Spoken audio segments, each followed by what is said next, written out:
Hello दोस्तों, आज अपने इस 24वें ऑनलाइन वीडियो के माध्यम से हम सभी लोग इंग्लिश ग्रामर के एक और बहुत इंपॉर्टेंट टॉपिक जिसका कि नाम डायरेक्ट एंड इनडायरेक्ट स्पीच है उसकी शुरुआत करेंगे।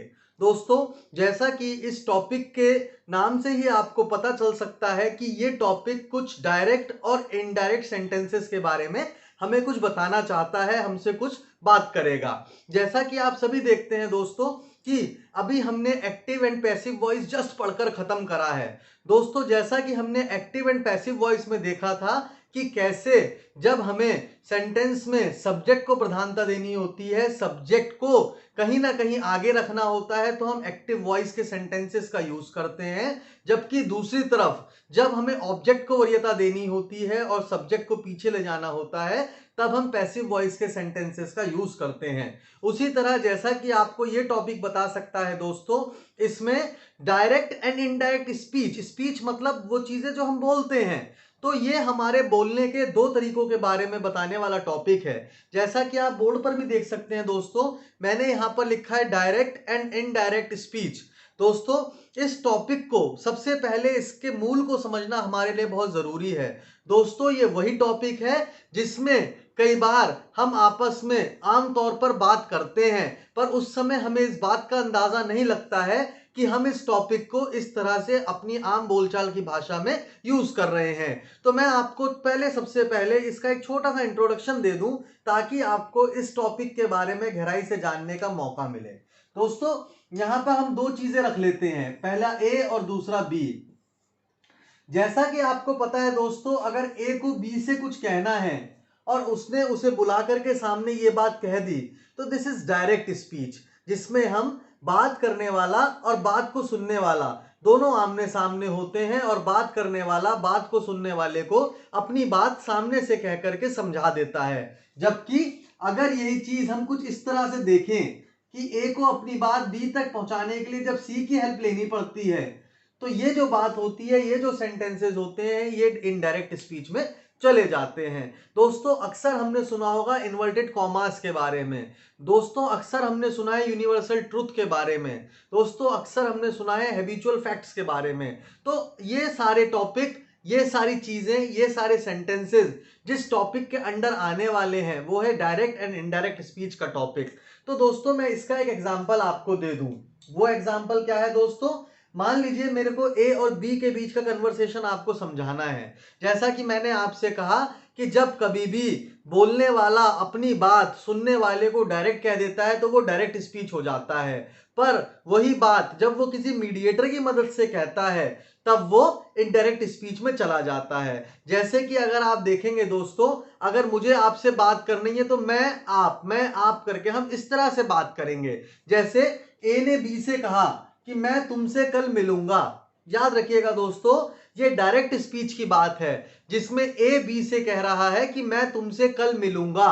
अब यही बात अगर ए ने पहले सी को बताई और फिर सी ने बी को बताई, तो ये इनडायरेक्ट स्पीच हो गई, क्योंकि ये बात सीधे बी तक ना जाकर के सी के पास पहले गई, फिर सी ने उस बात को बी तक पहुंचा दिया। तो दोस्तों, अगर मैं आपको यहां पर समझाऊं, तो आप ध्यान से देखिएगा। जब ए ने बी से कहा मैं तुमसे कल मिलूंगा, उसके बाद जब ए ने यही बात सी से कही, तो ए सी से कैसे कहेगा कि सी तुम बी से कहना कि मैं उससे कल मिलूंगा। ए ने सी से क्या कहा कि सी तुम बी से कहना कि मैं उससे कल मिलूंगा। सी जब बी के पास पहुंचा, तो सी ने बी से क्या कहा कि बी ए ने कहा है कि वो तुमसे कल मिलेगा। दोस्तों, इसके फर्क को आप समझ पा रहे होंगे। पहले सेंटेंस में था मैं तुमसे कल मिलूंगा, फिर जब ए ने सी से कहा मैं उससे कल मिलूंगा, फिर जब यही बात सी ने बी से कही, तो उसने कहा कि वो तुमसे कल मिलेगा। तो ये मैं, वो, उस, इसका मतलब इंग्लिश के आई, वी, ही, दे, इन सब का जो डिफरेंस होता है, इन सब का जो फर्क होता है, जब वो आम बोलचाल की भाषा में आ जाता है अपनी बात डायरेक्ट और इनडायरेक्ट कहते समय, उसी टॉपिक को हम डायरेक्ट और इनडायरेक्ट स्पीच का टॉपिक कहते हैं। दोस्तों, ये टॉपिक अक्सर कॉम्पिटिटिव एग्जाम्स में बहुत बड़े लेवल पर तरीके तरीके के क्वेश्चंस दे करके हमसे पूछा जाता है। कई बार पैसेजेस में आ जाता है, कई बार एरर ओमिशन में आ जाता है। अगर हमें इस टॉपिक के बारे में पूरी जानकारी ना हो तो हमारे लिए छोटी छोटी चीजों को समझ के कर पाना दोस्तों बहुत मुश्किल होता है। जैसा कि आप सभी लोग जानते हैं, हिंदी हमारी मातृभाषा है, हमारी मदर टंग है। तो उस समय जब हम इस चीजों को कवर कर रहे थे तो हमें इसके डिफरेंस का पता नहीं चल रहा था। बहुत आसान हो गया, ए ने बी से कहा मैं तुमसे कल मिलूंगा, ए ने सी से कहा कि बी को कहना कि वो तुमसे कल मिलेगा। तो इस तरह हिंदी में करना तो आसान है दोस्तों, पर इंग्लिश में करते समय, स्पेशली कॉम्पिटिशन्स के क्वेश्चन को करते समय, ये हमारे लिए बड़ी मुसीबत बनता है। और इसी मुसीबत को दूर करने के लिए दोस्तों हमारी कोशिश ये है कि हम सबसे पहले इस टॉपिक के कुछ जनरल रूल्स को जाने, इस टॉपिक को समझे, तब हम आगे अपनी बात लेकर के चले। दोस्तों जैसा कि आप देख सकते हैं, अभी मैंने आपसे कहा कि हमारे बोलने के दो तरीके हैं, या तो हम अपनी कोई बात डायरेक्ट सामने वाले को कह दें या किसी मीडिएटर के द्वारा वो बात सामने वाले तक पहुंचाएं। तो ऐसे केस में दोस्तों हमारे पास दो तरह के सेंटेंस हो जाते हैं। जैसे अगर मैं आपसे कहूं Ram said I am your friend. दोस्तों ये एक सेंटेंस है, इसमें मैंने लिखा Ram said I am your friend. Ram ने कहा मैं तुम्हारा दोस्त हूं। ये दोस्तों इस सेंटेंस को सबसे पहले मैं आपको बता दूं कि ये डायरेक्ट स्पीच का सेंटेंस है। अगर मैं इसे इनडायरेक्ट स्पीच के सेंटेंस में करना चाहूंगा तो ये बनेगा Ram said that he was your friend. दोस्तों मैंने इसको अभी बिना आपसे कुछ डिस्कशन करे, बिना इस टॉपिक को समझे समझाए आपको दो तरह से सेंटेंस लिख के दिखा दिया। पहला सेंटेंस वो सेंटेंस हो गया दोस्तों जिसको मैंने डायरेक्ट स्पीच का सेंटेंस बोला। दूसरा सेंटेंस वो सेंटेंस हो गया दोस्तों जिसको मैंने इनडायरेक्ट स्पीच का सेंटेंस बोला। अब हमें इसी चीज को आगे लेकर के ये देखना और ये समझना है कि बात तो एक ही थी, पर सिर्फ यहां पर इन्वर्टेड कॉमास लगे थे, यहां पर वो इन्वर्टेड कॉमास नहीं है। यहां पर दैट हमने अपनी तरफ से जोड़ दिया है। दोनों सेंटेंसेस का मतलब एक ही है, पर एक सेंटेंस डायरेक्ट स्पीच में है, दूसरा सेंटेंस इनडायरेक्ट स्पीच में है। तो ये तो मैंने बड़ी आसानी से कर दिया दोस्तों क्योंकि मुझे करना आता था। पर अगर कहीं पर भी छोटी छोटी चीजें हमें करनी नहीं आ पा रही हैं या हम उनको नहीं कर पा रहे हैं तो इसकी वजह होती है हमारे उस टॉपिक के रूल्स को अच्छी तरह से ना समझ पाना, ना जान पाना। दोस्तों सबसे पहले हम इसी टॉपिक की बात करेंगे। जो सेंटेंस मैंने सबसे ऊपर लिखा है यहां पर, Ram said I am your friend. दोस्तों अक्सर डायरेक्ट से इनडायरेक्ट स्पीच में कन्वर्जन बहुत कॉमन है, अक्सर हम लोगों से पूछा जाता है, तो हम शुरुआत भी यहीं से करेंगे। हम डायरेक्ट स्पीच का एक एग्जांपल लेंगे और सेंटेंसेस को कन्वर्ट करते हुए इनडायरेक्ट स्पीच में लेकर के जाएंगे। हमने क्या देखा दोस्तों, सबसे पहले हमें यह देखना है कि जो सेंटेंस हमें दिया गया है, जैसे हम एक्टिव एंड पैसिव वॉइस में देखते थे कि जो सेंटेंस हमें दिया जाता था सबसे पहले हमें उसमें यह देखना होता था कि वो सेंटेंस एक्टिव वॉइस में है या पैसिव वॉइस में है। उसके बाद हम उस सेंटेंस की वॉइस चेंज कर दिया करते थे। उसी तरह सबसे पहले जब मैं डायरेक्ट और इनडायरेक्ट स्पीच के टॉपिक की बात करूंगा तो आपका कुछ चीजों को देखना, गौर फरमाना बहुत जरूरी हो जाएगा, क्योंकि जब तक जिस टॉपिक की डेप्थ के बारे में हम नहीं जानते हैं तब तक उस टॉपिक को समझना हमारे लिए उतना आसान नहीं है। तो दोस्तों सबसे पहले जैसा कि मैंने आपसे कहा कि हमने एक सेंटेंस देखा, हमें एक सेंटेंस मिल गया Ram said I am your friend. ऐसे सेंटेंस में दोस्तों यहां पर कॉमा लगा है, यहां पर इन्वर्टेड कॉमा लगा है। इनको हमने डायरेक्ट स्पीच के सेंटेंसेस में स्पेशली लगाना होता है, क्योंकि जब कभी भी कोई अपना डायलॉग डायरेक्ट डिलीवर करता है तो उस समय हमें इन इन्वर्टेड कॉमास का बहुत ख्याल रखना पड़ता है। तो अब हम क्या करेंगे दोस्तों, सबसे पहले आपने लिखा Ram said I am your friend. मैंने इसको यहां पर थोड़ा क्लियर करके आपके लिए लिख दिया, Ram said I am your friend. दोस्तों ये मैंने यहां पर लिख दिया Ram said I am your friend. अब जैसा कि हमें यहाँ पर तो पता है कि हम डायरेक्ट और इनडायरेक्ट स्पीच के टॉपिक की बात कर रहे हैं, पर हो सकता है आगे आने वाले कुछ दिनों में जब आप सेंटेंसेस बहुत अच्छे से करने लग जाएं या इंग्लिश ग्रामर के अच्छे जानकार हो जाएं, तो उस समय आपको ये खुद ही पता करना पड़े कि जो सेंटेंस मुझे दिया गया है उस सेंटेंस में मुझे करना क्या है। तो ऐसे केस में मेरा सबसे पहला फर्ज ये बनता है कि मैं ये पता करूं कि जो सेंटेंस मुझे दिया गया है वो किस टॉपिक से है। दोस्तों, इसको पता करने का सबसे अच्छा तरीका ये है कि वो सेंटेंसेस जिसमें सेंटेंस दो पार्ट में बटा हुआ होता है, मेरी बात ध्यान से सुनते रहिएगा, वो सेंटेंस, ये एक पूरा सेंटेंस है दोस्तों, वो सेंटेंस जो एक ही समय में दो पार्ट में डिवाइडेड होता है। कैसे दो पार्ट दोस्तों? एक ये वाला और एक ये वाला। एक ये वाला और एक ये वाला कैसे दोस्तों? एक पार्ट इन्वर्टेड कॉमास के बीच वाला, एक पार्ट इन्वर्टेड कॉमास के बाहर वाला। इसको हम कहते हैं दोस्तों रिपोर्टिंग वर्ब। इसको हम कहते हैं दोस्तों रिपोर्टेड स्पीच। ध्यान रखिएगा, पहला हो गया रिपोर्टिंग वर्ब, दूसरा हो गया दोस्तों रिपोर्टेड स्पीच। हमें कुछ चीजों का ध्यान रखना है दोस्तों। हमारे इस तरह के सेंटेंस, जिस तरह के सेंटेंसेस में हमारा सेंटेंस दो पार्ट में डिवाइड होता है, एक इन्वर्टेड कॉमास के बीच वाला पार्ट और एक इन्वर्टेड कॉमास से पहले वाला पार्ट, उन दोनों ही पार्ट्स को हमें दो नामों में लिखना पड़ता है। पहले वाला हिस्सा रिपोर्टिंग वर्ब कहलाता है, दूसरे वाला हिस्सा रिपोर्टेड स्पीच कहलाता है। जब हमने इसकी पहचान कर ली दोस्तों, तो हमें यह भी देखना होता है कि रिपोर्टिंग वर्ब में हमारे पास एक सब्जेक्ट होता है, एक वर्ब होता है और एक ऑब्जेक्ट होता है।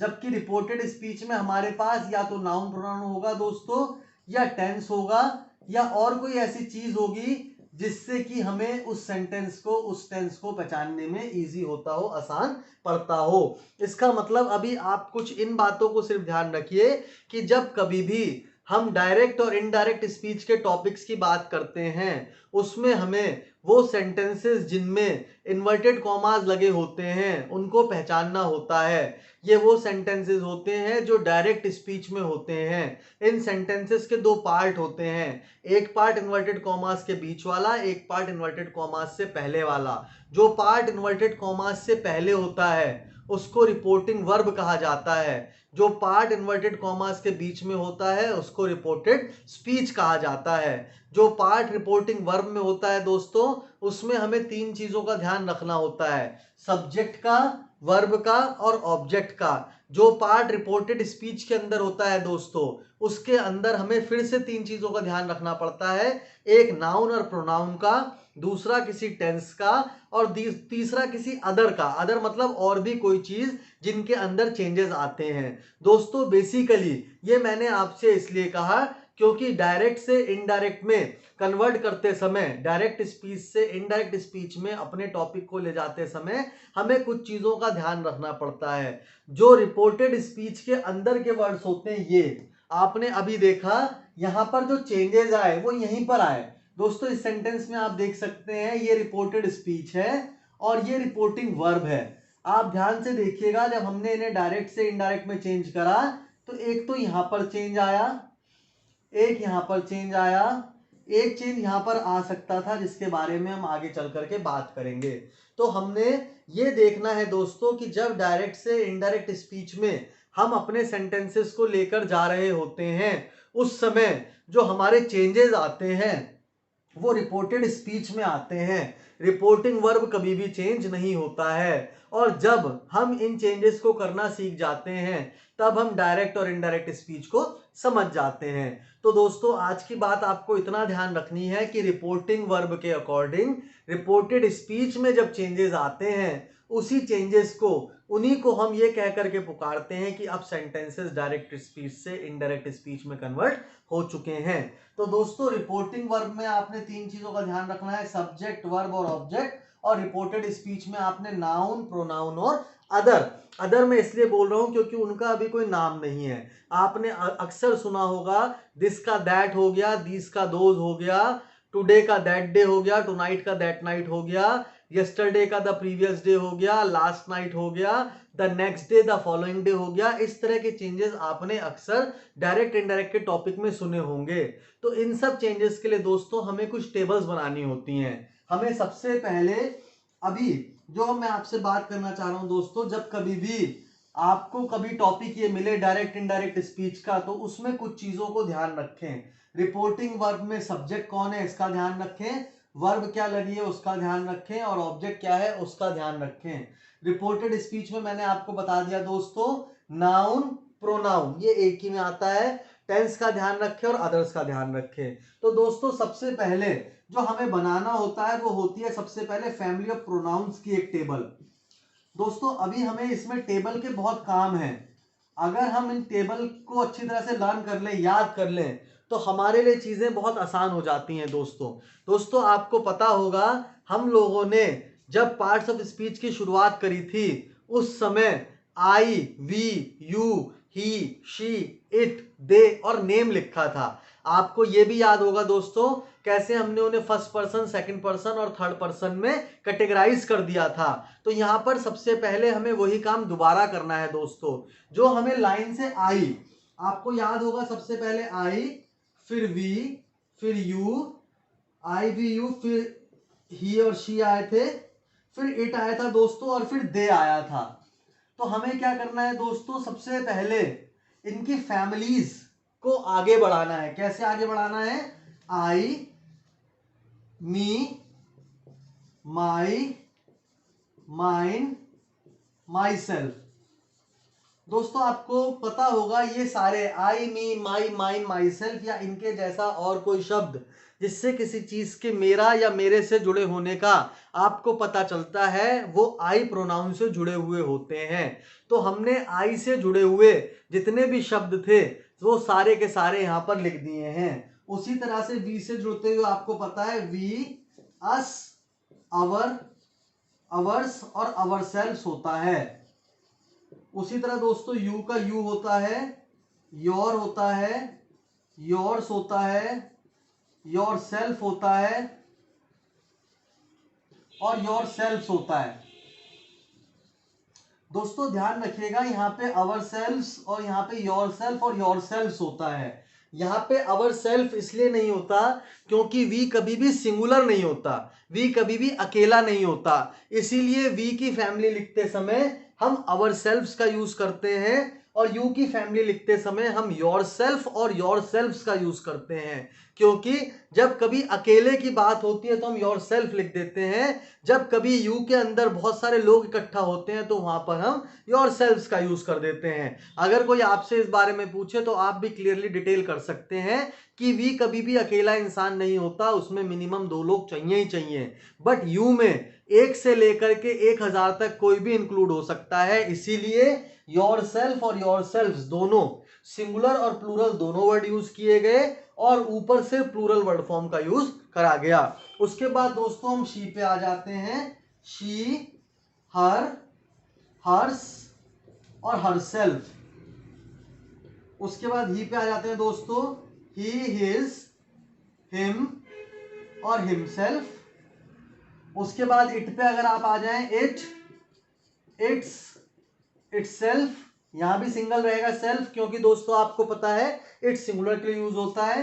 दे का दे आएगा दोस्तों, देयर आएगा, देयर्स आएगा, देम आएगा, देमसेल्व्स आएगा और देयर सेल्फ्स आएगा। दोस्तों ये हमने एक टेबल बनाई फैमिली ऑफ प्रोनाउंस की। ये हमने इसलिए बनाई है दोस्तों, जब हम इसको कन्वर्ट करेंगे आपको रिपोर्टेड स्पीच को जब रिपोर्टिंग वर्ब के अकॉर्डिंग चेंज किया जाएगा तो आपको पता चलेगा कि आई मी के अकॉर्डिंग चेंज होगा, माई के होगा, माइन के होगा, माई सेल्फ के होगा। तो ये अभी आगे की बात है दोस्तों। आज हमें सिर्फ इतना याद रखना है कि डायरेक्ट और इनडायरेक्ट स्पीच में अंतर क्या है। उनके अंदर जब हम चेंजेस करने चलते हैं तो हमें चेंजेस किस हिसाब से करने हैं। उसी क्रम में आज हमने अपना पहला स्टेप यानी कि पहली टेबल फैमिली ऑफ प्रोनाउंस बना दिया है दोस्तों। कल हम टेंस टेबल बनाएंगे, अदर्स की टेबल बनाएंगे और एक बहुत इंपॉर्टेंट कन्वर्जन टेबल भी हम कल बनाएंगे। इस टेबल को बनाने के बाद अगर हम इनको अच्छे से याद कर लेते हैं दोस्तों तो हमारे लिए आगे चल करके इनके ध्यान में रखते हुए सबको चेंज कर लेना, रिपोर्टिंग वर्ब को, रिपोर्टेड स्पीच को डायरेक्ट इनडायरेक्ट के हिसाब से बहुत इजी हो जाएगा। आज की क्लास के लिए दोस्तों इतना ही काफी है। हम इस टॉपिक को बहुत आराम से पढ़ेंगे क्योंकि मेरे सबसे पसंदीदा टॉपिक्स में से एक है। इसको करने के बाद कई सारी चीजें हमें ऐसी महसूस होती हैं, एक ऐसा कॉन्फिडेंस हमारे अंदर आता है जैसे इंग्लिश की कोई बहुत अच्छी चीज हमारी जानकारी में आ गई है। आज के लिए इतना ही काफी है दोस्तों। जो चीजें आज हमने पढ़ी हैं आप उनका रिवीजन घर पे जरूर करिएगा, एक बार उनको घर पर जरूर पढ़ के देखिएगा। कहीं एक फेयर नोटबुक बना के इन सब रूल्स को लिखते रहिएगा दोस्तों। अगर एक अच्छी जगह हम नोट्स बना रहे होते हैं तो आगे चल करके पेजेस पलट के इन चीजों को दोबारा से अपने हिसाब से पढ़ने में हमें कोई भी दिक्कत नहीं होती है। कल इस टॉपिक को हम फिर से कंटिन्यू करेंगे दोस्तों। तब तक के लिए मेरा नाम निखिल साहू है, मैं हरिद्वार का रहने वाला हूं। आप मेरे वीडियोस को लाइक, शेयर और सब्सक्राइब करते रहिए दोस्तों। जो भी आपकी क्वेरी है वो कमेंट बॉक्स में लिखते रहिए। जो भी आपके सजेशंस हैं वो भी आप कमेंट बॉक्स के माध्यम से मुझे भेज सकते हैं। आप सभी का धन्यवाद। Good night.